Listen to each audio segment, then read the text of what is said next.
Hello and welcome viewers. This is Sultan Fayaz Hussain and you're watching Sultan Fayaz official YouTube channel. नाजरीन, आज दो बड़ी खबरों पर बात करनी है। एक तो दो मुज़ाकरात के बारे में बेसिकली बात करनी है। हुकूमत के दरमियान मुज़ाकरात हो रहे हैं और जो है उसके साथ साथ जो पाकिस्तान के कोयटा के कोर कमांडर हैं नसीम राहत साहब, उन्होंने बलूचिस्तान के अंदर जो सोरिश चल रही है और जो वहाँ पर अफरा तफरी का एक सूरत हाल है और वहाँ पर जो एक मामला है जो जब से पाकिस्तान बना है तब से लेकर आज तक वैसे का वैसे ही चल रहा है और हमेशा रियासत पाकिस्तान ने उसको बंदूक के ज़रिए हल करने की कोशिश की है। और अगर कभी मुज़ाकरात करने की कोशिश भी की है तो उसके अंदर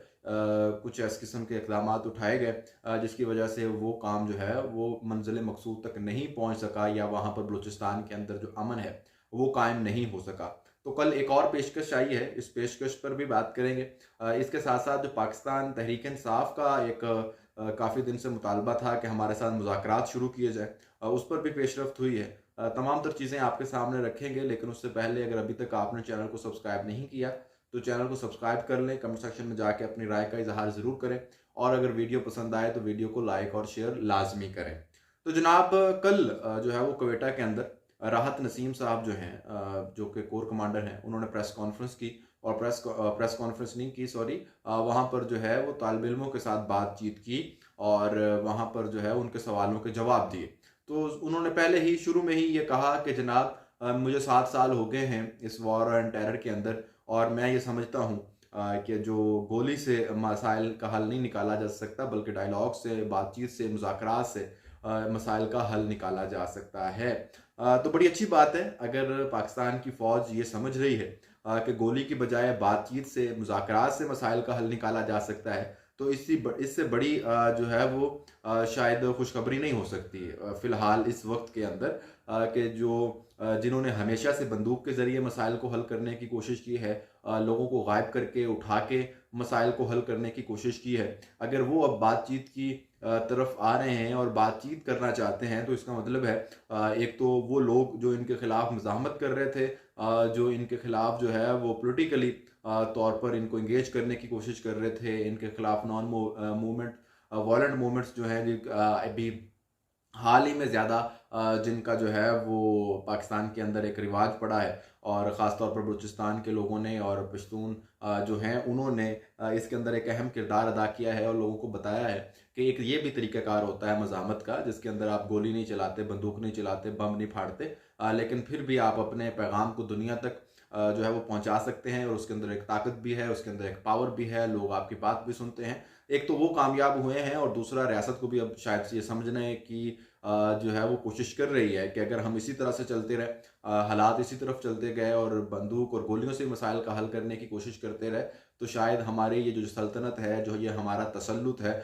इसको बहुत ज़्यादा हम नहीं खींच सकेंगे और इसको जो है वो हम बरकरार नहीं रख पाएंगे। और एक वक्त आएगा कि पाकिस्तान के अंदर जो है वो पॉलिटिकली जो लोग हैं, जो डेमोक्रेटिक्स लोग हैं, जो जमहूरियत है, जो असल अवाम है, इक़्तिदार जो है वो उनके पास चला जाएगा और उस वक्त अगर हमें कुछ अपने आप को बचाना है तो फिर यही एक तरीक़ाकार है कि उन लोगों से मुज़ाकरात शुरू कीजिए, उनसे बातचीत की जाए और उसके ज़रिए कोई ना कोई ऐसा हल निकाला जाए जिसके अंदर हमारा भी कुछ ना कुछ बच जाए। एक तो ये सूरत हाल है बलूचिस्तान के अंदर और ये उनकी बात है। अब इस पे कि मुज़ाकरात होते भी हैं या नहीं होते या बाकायदा तौर पर कोई इस पर इनिशिएटिव लिया जाता है, इस किस्म की तो सूरत हाल अभी कोई नज़र नहीं आ रही। ख्वाहिश हो सकती है उनकी और बहुत सारे लोगों की, हमारी भी ये ख्वाहिश है कि ये मुज़ाकरात हों, बातचीत हो। दूसरी तरफ पाकिस्तान तहरीक इंसाफ और हुकूमत के दरमियान भी मुज़ाकरात शुरू हो गए हैं। बाज़ाब्ता तौर पर अब इसके ऊपर जो है वो पेशरफ्त नज़र आ रही है कि कल से ये मुज़ाकरात शुरू हो जाएंगे, जिसके अंदर आज एक कमेटी बनाई गई है वज़ीर आज़म शहबाज शरीफ की तरफ से, जिसके अंदर डिप्टी वज़ीर आज़म जो हैं इसहाक डार साहब वो हैं, इसके साथ साथ राना सनाउल्लाह हैं, इसके अलावा इरफान सदीकी साहब हैं, खालिद मकबूल सदीकी हैं MQM से, राजा परवेज़ अशरफ और नवीद कमर हैं पीपल्स पार्टी से, अब्दुल अलीम ख़ान पुराने साथी पाकिस्तान तहरीक इंसाफ के, इमरान खान के किसी दौर में ATM के तौर पर जाने जाते थे इमरान खान के, उनको भी इस कमेटी के अंदर शामिल किया गया है। चौधरी सालिक हुसैन मुस्लिम लीग काफ से, उनको भी इसके अंदर शामिल किया गया है और जो है वो अब